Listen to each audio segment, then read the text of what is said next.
Hello, my friends. Hello, my life warriors, wherever you are in the world. Welcome to the Day In, Day Out podcast. Woo! Today on episode 274, I am very lucky, privileged to have Jen Franks. Ah,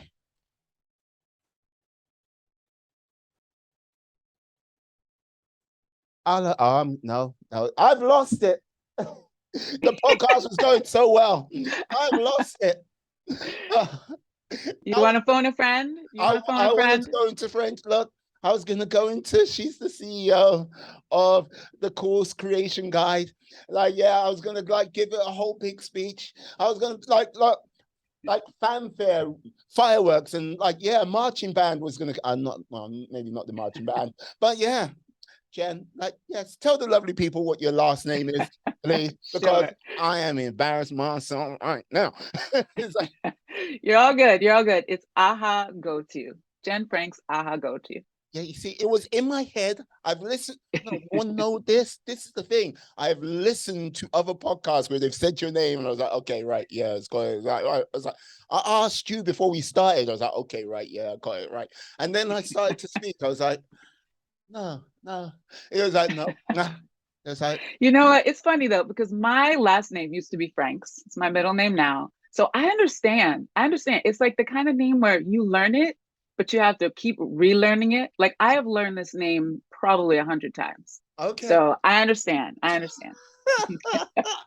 No, I have to say, yeah, well, thank you for your forgiveness of like the butchery of your last name. But like, yeah, I have to say, look, you, my lady, how can I put it? You have been slightly educated in the world. Like, yeah, with a background from Harvard to, yeah, Pennsylvania, Penn State, yeah, like, university. Like, yeah, what put you, like, what took you from there and sort of administration to where you are today as a CEO? No, because, like, come on now, that is a hell of a jump, hefty jump from, well, at Harvard, you were studying art of all things. Yeah, history actually, history at Harvard. Yeah. Um, yes, listen, at 18 years old, going to college, and you're a kid, and literally you come out of college and you're still a kid. And in many ways, I still feel like a kid, but I think that, oh gosh, how did it all go? I mean, there are so many different things that happened along the way that I wouldn't necessarily have expected when I first went to school. So Mm. yeah, so I went to Harvard. Let's see, not two. Let's see, 1998, right? And I went in and I studied history, medieval history. Okay, of all things, I have no idea. I have no idea Okay. why. What drew me to that. I mean, I have some idea, but it wasn't necessarily the most practical thing that I could ever study, but I was all about learning for the sake of learning. And I had an amazing time there and really grew in terms of how I thought and how I saw the world, which I think was the most important, aside from the relationships that I made, Mm. one of the most important things that happened there. And then from there, when I graduated, I decided that it was time to live abroad. So I went and actually lived in Spain for a year because I do what I want. That's the best thing I can tell you. I do what I want. If I want to study medieval history, I study medieval history. If I want to go to Spain, I go to Spain. Like I do what I want. I follow my heart. You Um, embrace the spirit of a honey badger. in in a sense, I follow my path, and whatever, if that path leads me in one direction, then that's where I go. Mm. So spent some time in Spain, spent a year there, doing a lot of, I stayed with a family. Okay. So I stayed with a family. I taught English and I partied a lot. And then when I came back, I knew Spanish. And so I started teaching. Was actually a dual language teacher in New York City. I taught in English and Spanish. And so you kind of see how the flow goes there. Hmm. And then was in education for a long time, for 15 years, various different roles and positions and such.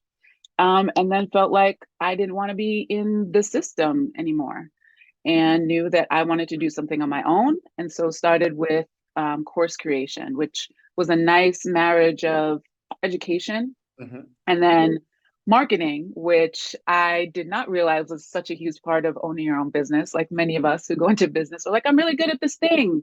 But I also have to be able to market myself. So, learned about how to do that along the way, and yeah, built a new path for myself. Wow. Like, I must ask, look, going to Harvard doing medieval studies. Now that is okay. Let's just say, okay, Harvard, yeah, that Bush League school. Yeah, in the United States, no one important or like if famous has come out of there. Yeah, like like to put like it shows a level of drive for one thing to get to there, like to then do medieval studies. So have you like what has been that drive? What's that been that thing which has sort of ignited you from a very young age to like, all right, I'm going to Harvard. But like, you know what? We can get to the medieval studies in a moment. Yeah. Sure. They used to call me 13 going on 30 because I was a serious child. I was a serious child. And I had fun too. I had tons of stories about fun things that I did in my childhood. But I also had a really I serious side. like I've the way always you been raised that serious. eyebrow. Oh yeah. I mean, we can get into whatever you want to get into. Hey, But I will say that I definitely had a serious side. I was very driven, and I yeah, I just wanted, it's funny because I'm trying to think of why did I choose Harvard, or I didn't always assume that I would go or anything like that, but I did. I love to learn. I was definitely a driven kid, and Harvard's an amazing school, so I applied. Like it was it was pretty much that simple. And yeah, it was one of the best experiences that I've had in my life for sure. Not just the academic side, right? But the community, the what I learned there. So I most of my best friends are from there. I met my husband there. And yeah, it was an amazing experience in terms of learning how to think and learning what else is possible. There'd be other students. So, for example, some students would, during some of our breaks, would go off and say, "Oh, we're gonna go to London over the winter recess." And I was like, "Oh, you can do that? Like, you can just you could just go to London over winter break? Like, oh yeah, there are these discounts on flights and this, that, and the other." Like, and so it was just being around people who would do stuff like that. Then I was like, okay, I can do that too. Why not?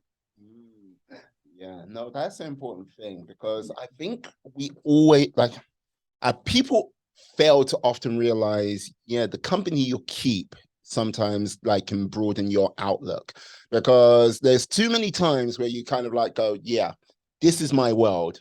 And you're like, oh, right, it's nice, it's orderly, everything's in place, and there is nothing more out there for me.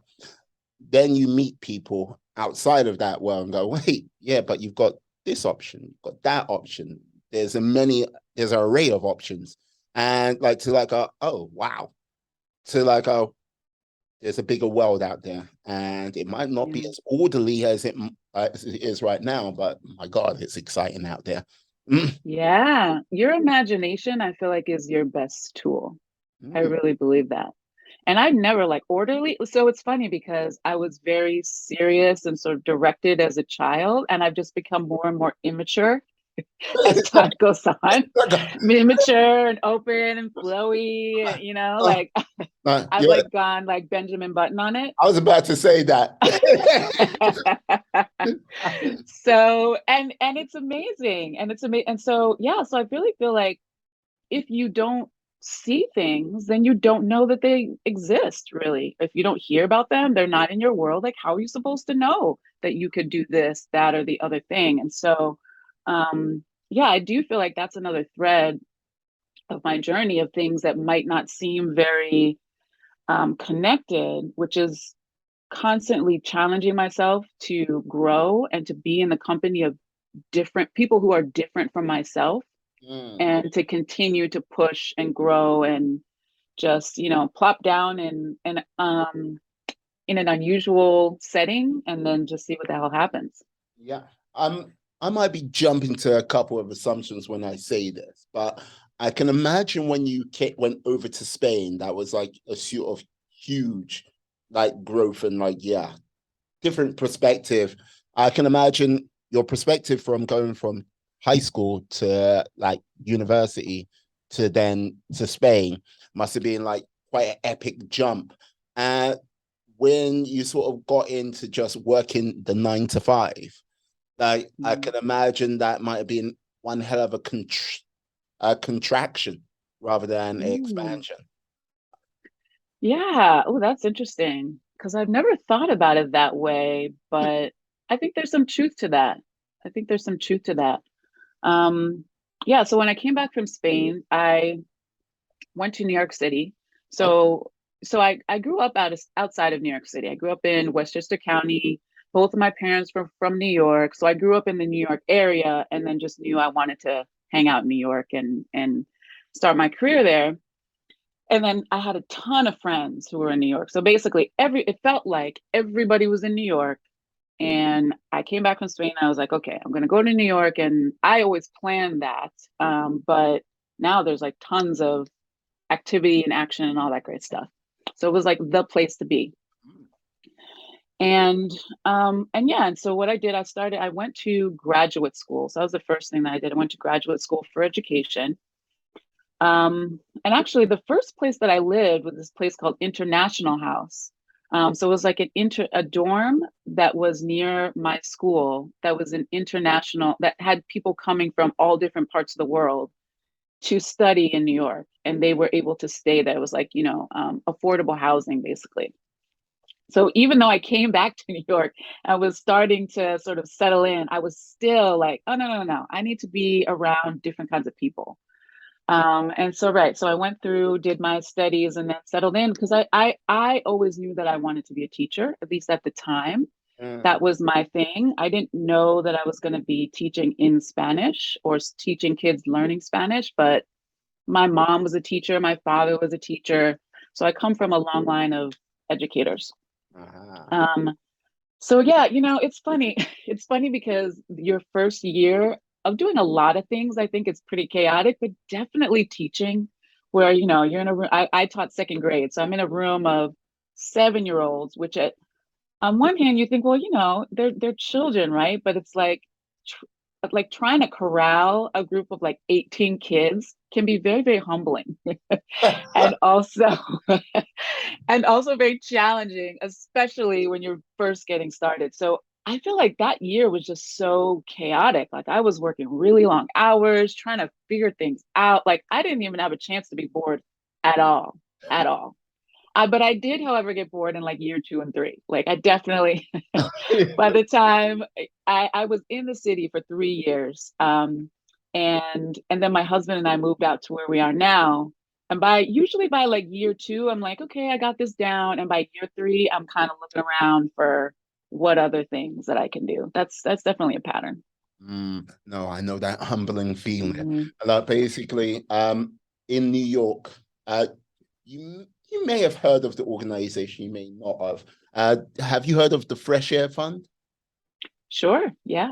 Yeah, I was a camp counselor slash village leader, upstate New York, Fishkill, just below. Oh, So yeah, yeah. I know exactly where that is. Wow. Mhm. yeah, so I was in Camp Hayden Marks, as it was called then. Like basically, Fresh Air Fund got a little bit corporate over the course of time. Like yeah, Pioneer became Camp Tommy. Yeah, there was Camp Mariah across the lake and stuff like this. Yeah, Oh, yeah, yes, by the one and only Mariah Carey. And Yep. I can tell you this, wrangling any group of kids, especially ones which are, how can I put it, not in the fair game of wanting to listen to you, is always good fun. Yes. Yeah. Absolutely. Absolutely. I love, gosh, I actually really miss working with kids. Yeah. Ah, but this is the thing. Like, do you miss working with kids? Oh no, I have to ask this because the reason why I say that, it's like it's one of those things where, yeah, I remember. Is it you got the sort of rose tinted glasses on, and like as soon as you're like there, 2 weeks later you're going, what the hell have I done? Like, why did I go back to this? Yeah, Uh, I love that question. I did have a moment. I remember, so I have two kids of my own, a yeah. 13-year-old and a 10-year-old girl, both girls. And I do remember early on in their lives realizing that I basically spent all of my waking hours with children and not liking that decision. Being like, how did I, like all day long I'm with young kids. And I've always worked with elementary school and pre-K, like the little ones. Mm. And then I come home and it's the same, like wrangling my own kids. And, I would maybe have a few words with my husband and then we're both kind of trying to just survive. So I will say that arrangement, I really was starved for adult conversation. So I definitely love working with kids, but I would not want to have it 24/7 again. It's like, see, There's nuance to it. yes, yeah. There's nuance to it. Yeah. Yes. It's like, wait a second. So you, uh, But kids are a lot of fun though. They really are. love. Adults can be too.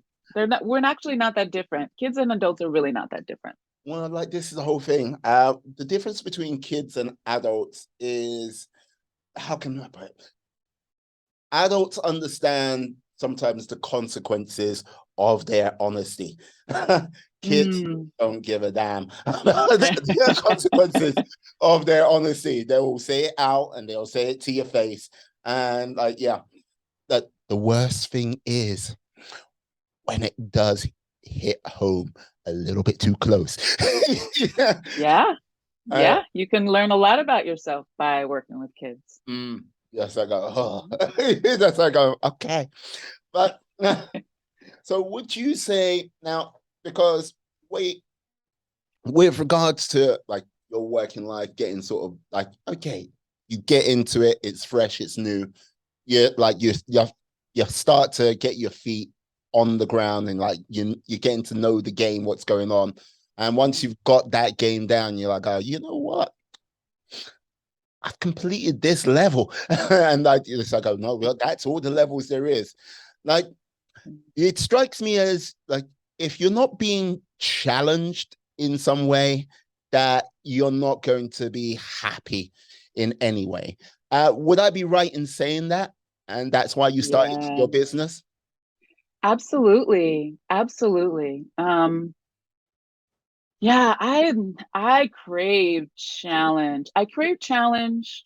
I actually crave ambiguity, which is maybe a funny thing to say because I remember being in interviews and there would always be this interview question around, handling ambiguity, right? So I remember being asked that. I remember asking that as an interviewer, like, how do you handle ambiguous situations? Something along those. That's kind of an ambiguous question, to be honest, but it was something along those lines, right? Yeah. Um, and I remember having a light bulb moment one time when I was discussing this with somebody, and I said, you know what? I like ambiguity. I need ambiguity. Like, I don't like to be told what to do. I don't like for everything to be like listed out and I'm just checking all boxes. I find that really just dull. And I'm not going to stay in a situation. So, whenever, if I'm in a situation, in a role where it starts to feel like I'm not getting challenged enough, Mm-hmm. then I need for something to change, right? the role to change, for how I approach it, or something has to change. And so kind of along that continuum. So when I moved out of New York, moved out to the Pennsylvania area for my husband's job, moved around a little bit. I kind of didn't quite find my own footing here, and eventually went back to New York to work, and then after that started my own business. But I would say that, yeah, I knew that I wanted to build something of my own. I Mhm. knew that I wanted to do something different from what I had done before.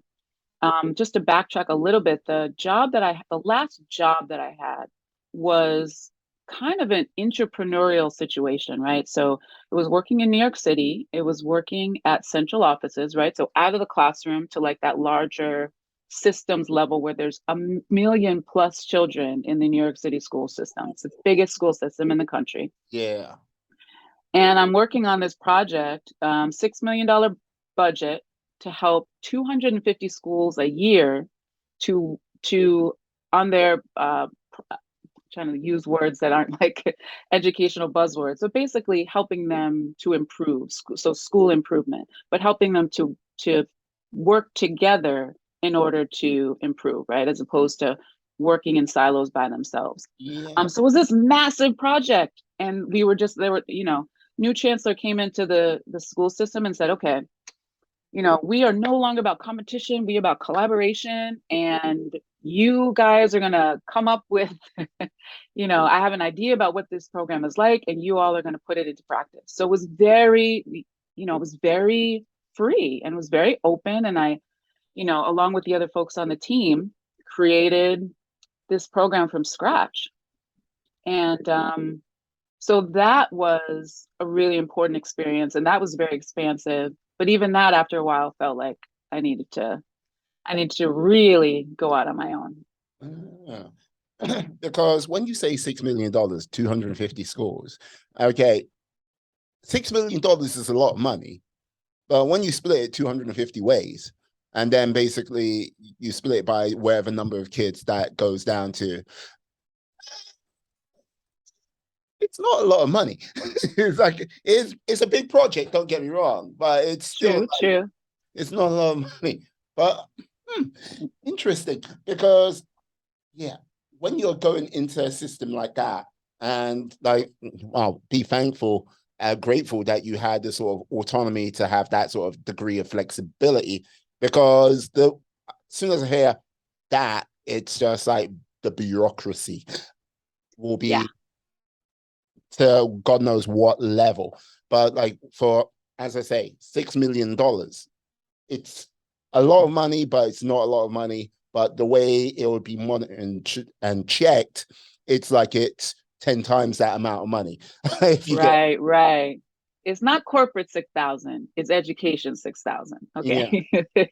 So it was a lot of money. Like, it was a major program in New York. Mm, Um, and we actually really had to fight for that money too, in order for us to move forward with the program and really be able to make an impact. mm.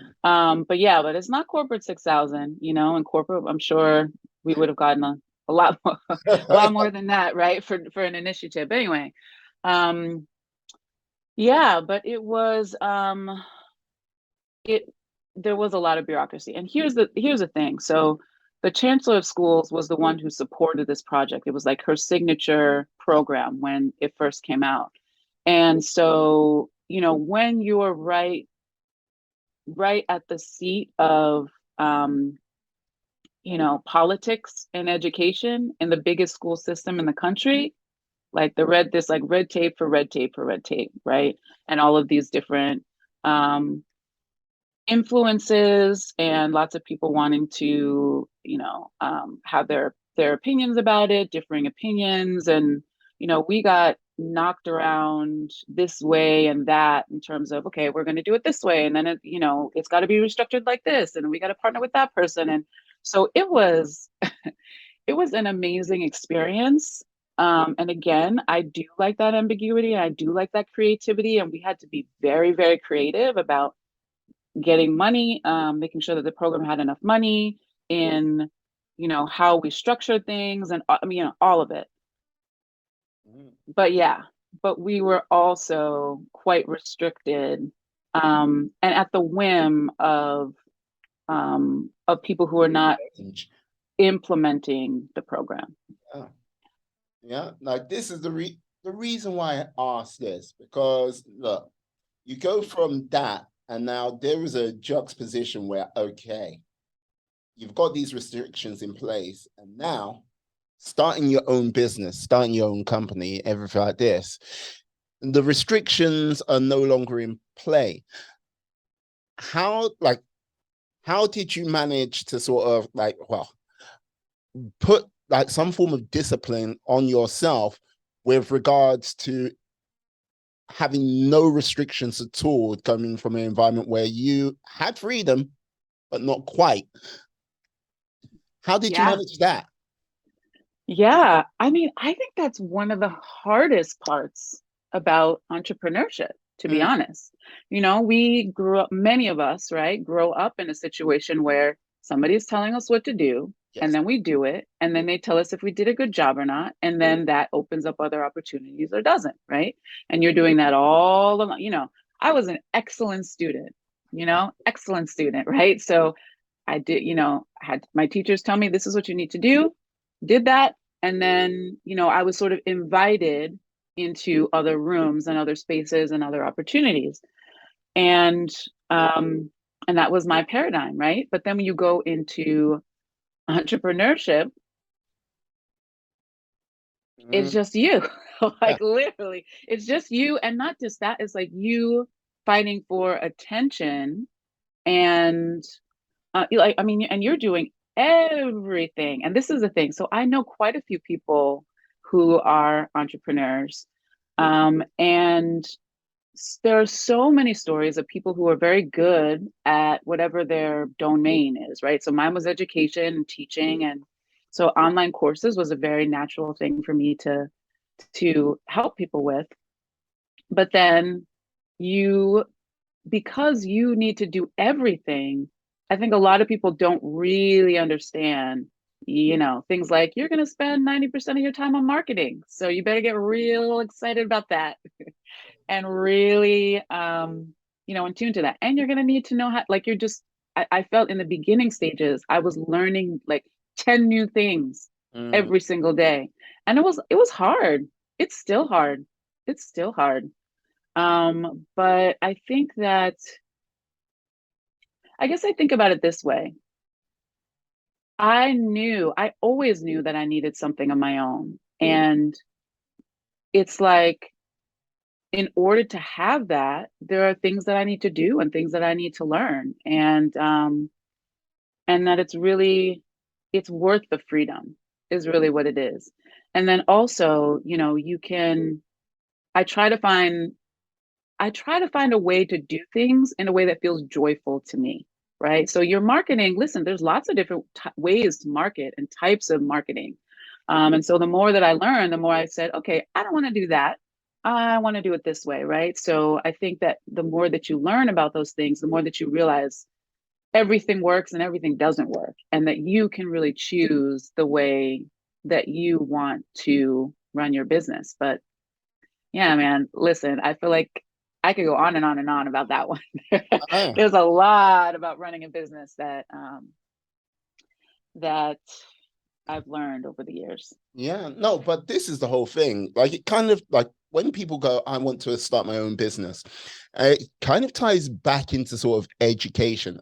Look, education teaches and gives a structure to like be like, yes, you're told to do this, all the way up to like for you guys, like for us senior school, you guys high school, and then in university, college for you guys, it's like that's when they go, okay, we now want to teach you to be kind of a free thinker, but it's a case of you're given that sort of free thinker, like education structure, but it doesn't actually give you that sort of like, okay, how can I apply structure onto many sort of different things? And how can I make a priority of like adapting a new skill set? Because it's just like, yes, like university, research, paper, produce paper, and away you go. But it's not like, yes, okay, you research, you kind of have like come up with a plan or something like this.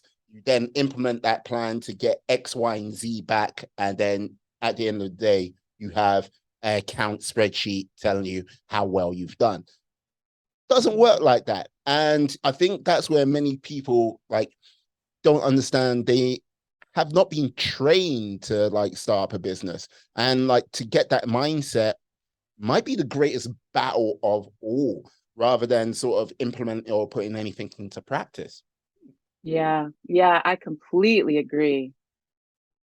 Mindset. So what did I said? Marketing is 90%. Maybe mindset, mindset is 90%. That's my new thing. But You're welcome. honestly, that's that's the big, yeah, yeah. That's a very, very important. And that's yeah, you really need to you need to believe in yourself before there's any proof, right? So if we have this paradigm where let's say you're writing a paper, you give it in, you get whatever your grade is, say you get an A on it, that's your proof, Yeah. right? That you're doing a good job. But with entrepreneurship, like in order to actually sell something, you have to believe in it before you've actually sold anything, Yeah. right? And then you get proof over time because people, you get feedback in all of these different ways, in terms of people being interested, people purchasing, and there are all these different strategies.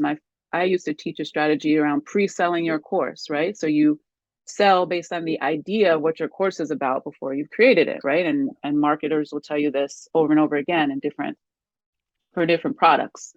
But even still, you've got to be able to say, you've got to believe it. You've got to understand what it is and feel so strongly about it that you put that out into the marketplace.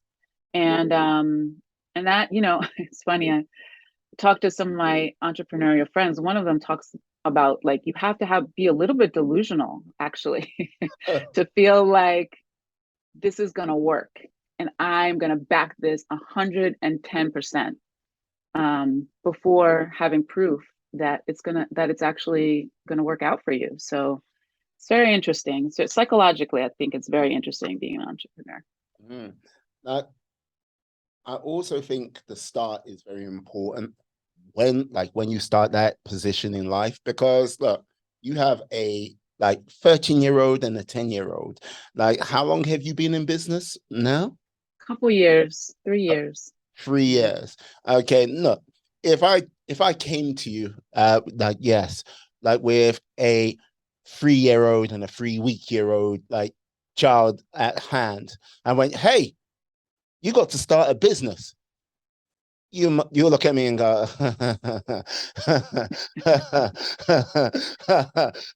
you're crazy. Get away from me. Right. You're not going to change one of these kids or feed one of these kids. Keep the hell away from me.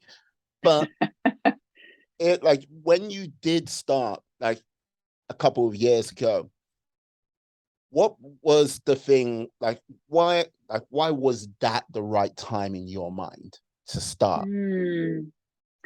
Yeah, before I actually started, I did quite a bit of research and learning, Mm, right? So I had my job and things were going well, but I knew, again, I had this like feeling that I was meant to do more. I was meant to do something on my own.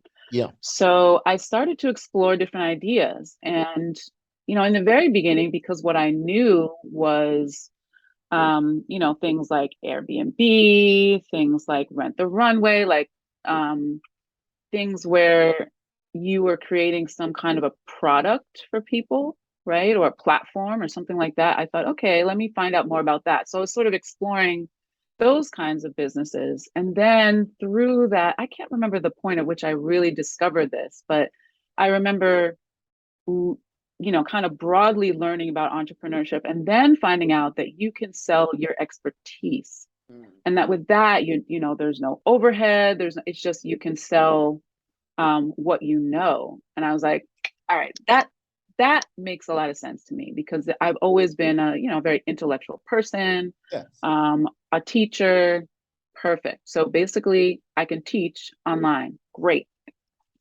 So, you know, so so it took some time before I actually did that. And then after that, I joined a marketing coaching program, right? So I again started sort of dipping my toe into the online marketing waters and like learning more about different entrepreneurs who were selling their expertise, and then eventually came on a program that helped people to learn how to do that.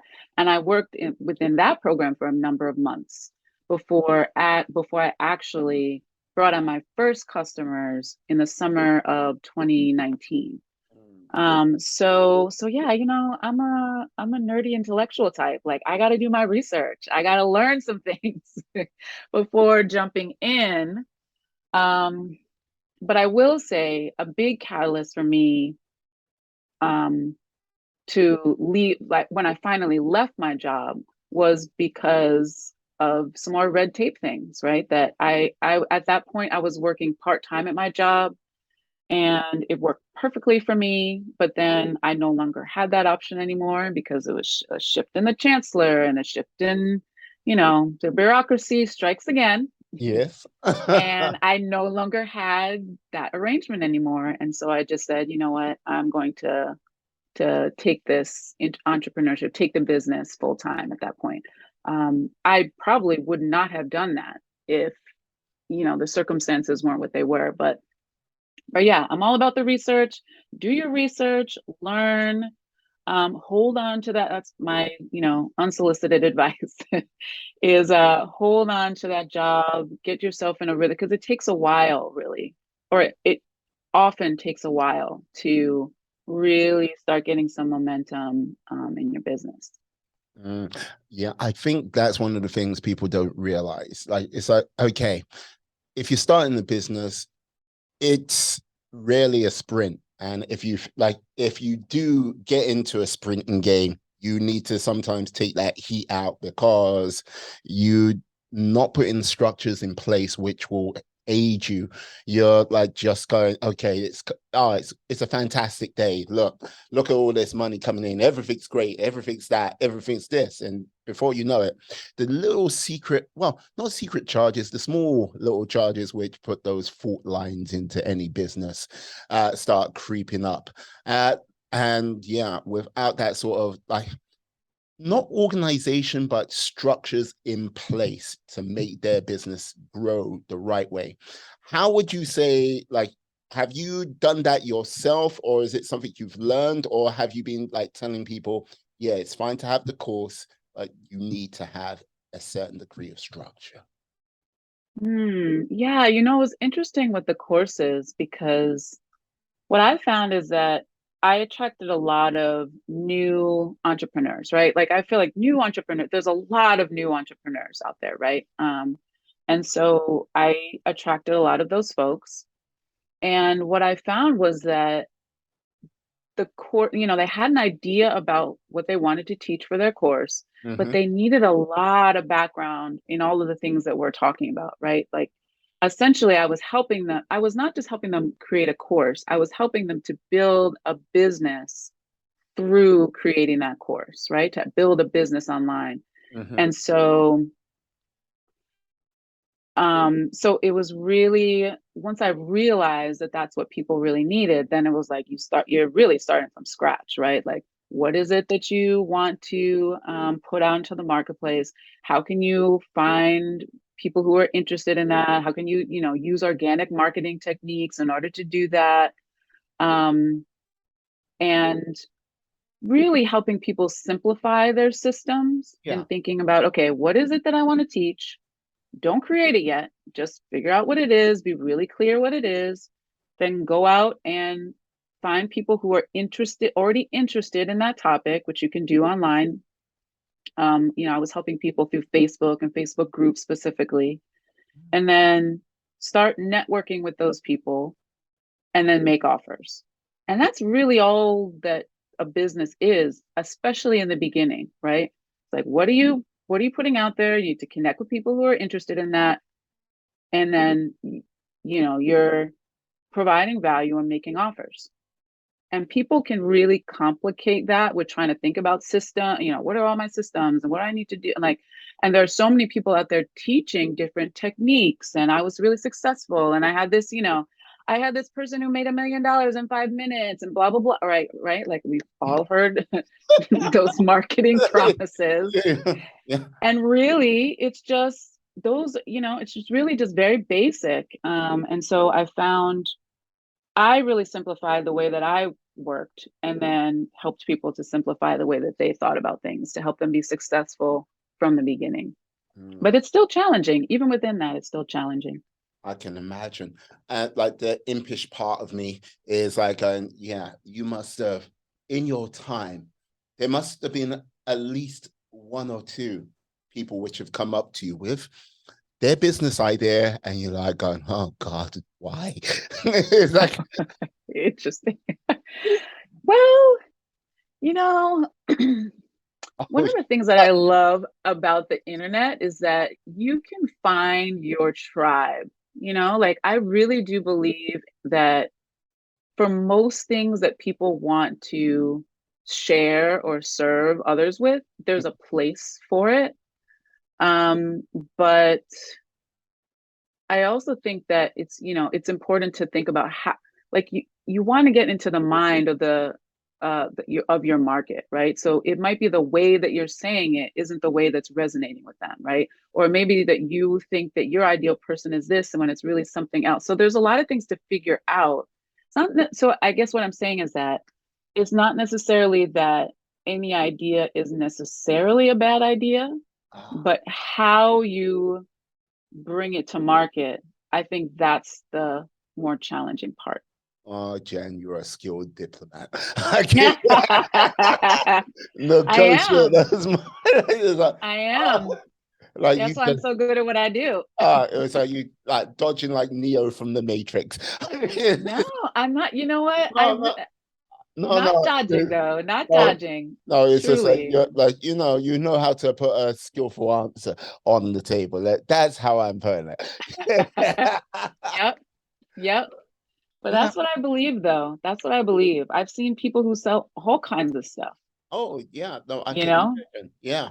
And like So the thing, we live in a lucky time. I would say one of the greatest ages where, yeah, there are certain things you can like lots of businesses which are out there which people can start up part-time.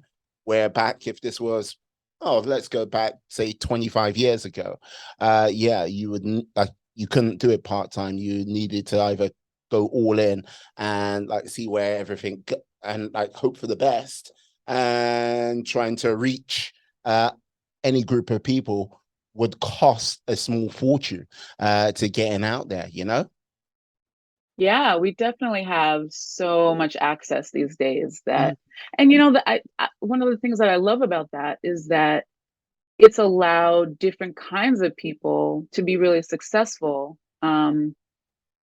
Because there aren't so many gatekeepers, right? So if you think about like, a place like Harvard, for example, or higher education, there's a lot of gatekeepers there. And it's been traditionally hard for certain types of people, and things are changing, which is wonderful.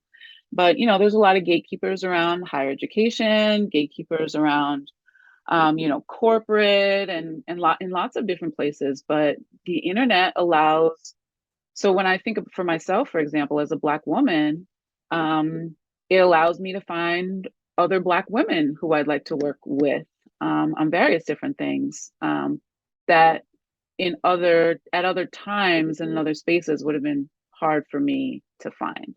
Mm. So I love that about the internet. Right. So, with regards to like yourself getting your word out there, what have you been using? Because you've mentioned marketing on more than one occasion during our conversation.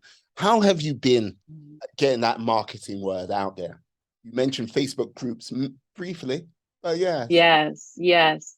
So for online courses, Facebook, it Facebook was the platform that I use. So I really like the idea of using one platform, really going hard in one place as opposed to trying to be all over the place, especially when you're starting out. Mm, So when I was starting out, I was just all about Facebook. I did not bother with any of the other platforms. I knew that's where my people were, and that's, the strategy that I used. And and that worked very well. That worked very well. And I think so what I would do is I would, go into different Facebook groups and network with people within there mhm. and then bring them on, friend them. And then I work mostly off of my profile. Now I know you're not allowed to sell off of your profile, but obviously you can talk about your business and things like that. And so then I would get people into calls and close people on calls from there, which worked. Now I'm doing less of that. So I've really changed my avatar recently. I'm not working as much with people who are new to entrepreneurship. I'm working more with people who are more established in terms of their businesses. Mhm. And so now I actually do a lot more kind of old school marketing where it's through word of mouth, where it's through connections, where it's through conversation. I actually went to an in-person networking session a couple of days ago and it Ah, was fabulous. And I already, got a bunch of people that I'm talking to, and so is connecting me to that person. And so I've actually most recently been doing more of that kind of marketing because I'm doing larger packages. And so I need fewer of them so I can really focus on building relationships as opposed to kind of more mass marketing online. And like I said, everything works and everything doesn't work. So again, I think more unsolicited advice is that, you've got to decide what it is that you want to do and how you want to market, and it will probably evolve over time. mm, But that's what things look like for me and what they look like now. interesting. I like that. I like that a lot because, like, this is the thing. One of I all like, I have worked in a number of different places, like from camp counselors, retail, but basically today, modern day, yeah, in like sales, like telephone sales and everything like this. But like one of the things I would simply say is when you meet someone face to face, when they can actually see you and like have that sort of like interpersonal connection in the same room or in the same place, it works so much better than I think any other medium you can imagine. Like, look, ideally, like what I'm doing right now with the podcast, I would love to have a proper studio place and like, yeah, get people in, sit them down and have that conversation because this is this is great, but there's an element which is always missing from like a connection over a line. You'll never kind of like, I don't know what it is. I can't put my finger on it. I don't think anyone can truly say what that is, but that personal connection when you meet someone face to face, there is something special. There's a like missing. There's an ingredient which is there in no other form of communication. Yeah. So you're inviting me over, right? Is that what Hey, I'm hearing? Is hey, that if that's you want that's to, what's happening? if you want to come over to the UK, like if you want to do that, have a podcast in person. By all means, look, I have no budget to pay for a ticket for you. You have to do that yourself. But yeah, come over, do some sightseeing in London. And like, yeah, and then you can come up, yeah, to the middle of the country. Yeah, we'll Visit do it me. in person next time. Yeah. Absolutely. But I totally agree with you though. I really agree. And again, you've got to make that decision for yourself, right? Like how you want to handle things. And I've seen lots of different things work, but I will tell you, I am here for the in person or even, on Zoom if that's what it's got to be, but the conversation, the face to face, the referrals is very, very powerful. Yeah. Because the reason why I've I'm there's that's on my mind because right now And like this, if you listen to all the news reports and everything like this, we are on the verge of, let's just say, an economic recession or like something, a downturn. And I think with a lot of people, when they hear this, it's like, okay, now is the time to sort of withdraw from the world. Now is the time to sort of like, yeah, let like weather the storm in like safe harbor. And then like when the good times return, we'll come back out. But I'm a person which you might not agree with me, but I'm a person which goes, no, now is not the time to do that. Now is the time when you have to like sell into that storm. Yeah, you might get battered about a lot more, but when you come back in and like, yeah, you come back in ahead of everyone else. Forrest Gump, for example, when they're out there in the storm, they come back in on that good old boat, Jenny, and like yeah, everyone else's boats are wrecked where they thought they were safe, where they thought like they could shelter from the storm, but it was out there facing it on a like at that present time, which changed everything for them, and that's where their fortune was made. You know. Yeah, yeah, it's very true. I think people always need products and services, period. So I think what it's about is figuring out what do people actually need in this moment, Mm, right? And it might be a little bit different from what you were selling before, but people always need things. People always need things. People are always buying things. Um, I started my business soon before COVID started.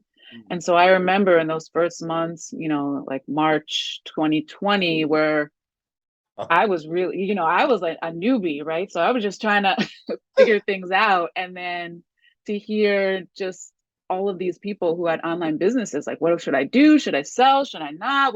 And then everybody having all different opinions about it. But some people did massively well during COVID, massively well, had like their best year in, 2021 or something like that. So, and I think it's, people went online, they were still buying things, they still needed services, they still needed products. So it was really about figuring out what people needed at that moment. And so it was very interesting because my husband, he's in corporate. And so on his end, it was like, people were losing jobs and then it was so weird to just see that difference between sort of what was going on in the outside world versus what was going on online. It was very different. Um, and yeah, and so I don't know, like I still, not to be, I'm still sensitive to people's situations, right? And I think, you never want to be in a situation where you're trying to sell something to somebody where it's not a good fit, right? So yeah. integrity is very important. Um, but the fact of the matter is that people are buying and selling. And so you just want to think about who is it that you're trying to, that you want to work with and what is it that they need. Know thy customer. Know thy customer Mhm. well. Yeah. Mm. And maybe change your customer. You might want to, you might want to provide the same service to a different customer who is able to pay for it. After all, like if you're starting your own business, you want like you're trying to give yourself that degree of control. I mean, it doesn't mean you have to be set in your ways to just be working in one like field. Yeah. And that's where that imagination and creativity comes in. And Mm, that is always a part of the game when it comes to entrepreneurship. mm. And like with this game of entrepreneurship, like what has been apart from the COVID, what has been one of the sort of more challenging like moments you found which you didn't expect for yourself in this game? Yeah. Oof. I mean, there's been a lot of challenges. I think, when it comes down to it, going back to mindset, I think the biggest challenge has come from me. to be perfectly honest. You Mm. know, um, me being willing to put myself out there, me being willing to shift, to pivot, me being willing to, be disciplined and really put in the work that needs to be done with nobody telling me what to do ever, which is freeing and wonderful, but also, you got to find your rhythm within that. So I really feel like the entrepreneur's biggest challenge is ourselves, or me thinking that I, can't necessarily sell during this time, or, listening to what other people have to say about what's happening, and maybe being afraid of, oh, should I do this? Shouldn't I do this? Like, I think it really comes down to you, to be honest. And that's why I think it's been really helpful having coaching, right? Because you can't necessarily see, you can't see your own blind spots, right? So having coaches to help me, to kind of see some of my shadows and to encourage me to move forward, and um, to help me continue has been I think that's been the most important. Um, and your biggest challenge is honestly yourself, Yeah. which, yeah, might sound funny, but it's true. No, but like this is the thing. Like, you mentioned coaching for yourself, and I think one of the things people sometimes it either comes from naivety or arrogance, where people believe I'm. It's like, what you mean? I need to coach and teach myself new skills, mm? Or it's like, no, I know it all. I don't need I don't need this extra training. I don't need to refine myself. But for you to like, yeah, coaching, like you always constantly that realm of development. It's an important thing. And I think many a person out there who is looking to like become an entrepreneur, looking to sort of like, yeah, start whatever form of entrepreneurship that might take. Might be starting a small shop. It might be like, yeah, starting the next big tech company. But you always need to still like look at yourself, work on yourself, and keep pushing forward, you know? Absolutely. I got a coach, I got a therapist, I've got good girlfriends, I've got, other entrepreneurs who I just work with kind of informally. I've got a whole network of support Mm. around myself and the business, right? Which are very much linked to each other. Mm. And I think that's the important thing. Without that sort of network of support, that sort of team around you, because like this is the one of the things I think many people don't sort of touch on about entrepreneurship. It's like you get onto that journey and you're like, okay, let's go. And like even if you got a team of 100 people around you, like, oh yeah, we're going forward. It's a case of those 100, like those 99 people with you don't have, they're not invested like you are. They don't have the same stakes as you do, and they're not gonna be like taking on like, yeah, the trials and tribulations in the same way as you are. Because at the end of the day, like, whereas it's like, oh look, here's 5 o'clock, 5:30, 6. Time for me to say goodbye. And it's like, yeah, but like this project needs some. No, no, no. I have a contract with you from 9 o'clock to 5 o'clock. Bye bye. And yeah, your day might be just getting started at their sort of 5 o'clock. It's a lonely journey at times, and like combating that is a difficult one, you know? Yeah, I agree. And that's fair. Listen, if you've got an employee 9 to 5, at 5 o'clock, they should leave. You know what I mean? Mm, And yeah, so the journey is, you definitely need support. It's really important for you to get that support. And, another thing I say about the journey is that the journey is really the thing. mm, So enjoy that journey, enjoy it. And yes, we have goals for, revenue that we want to make, or the lifestyle that we want to have, or there's a lot of future focus on your business, which makes sense. I'm not going to knock that at all. However, your life is your day to day. Like my life right now is talking to you, right? And kind of having this conversation, and whoever it is that eventually hears it, and this is it. This is, that we're in this moment right now. And so I think that it's important to enjoy the journey, as well as, wherever that journey takes you. Brilliant, brilliant. Final question. Now, where would you like the journey to take you over the next 3 to 5 years? Oh, well, first to the Maldives. That's my short-term place where I want to go. So, like you, your husband, and the kids? Yeah, husband and kids, optional. Not the We'll kids. see. We'll see. No. No, I would love to go. I would love to go with them. But, listen, it doesn't have to include them. Not everything that I do, right? And, for all of us, whoever, really, whatever relationships you have, your parent, kids, your other family members, friends, um, you may do things with them, and then sometimes you may do things for yourself because you want to do it. And I support that 100%. So, but yeah, Maldives for sure.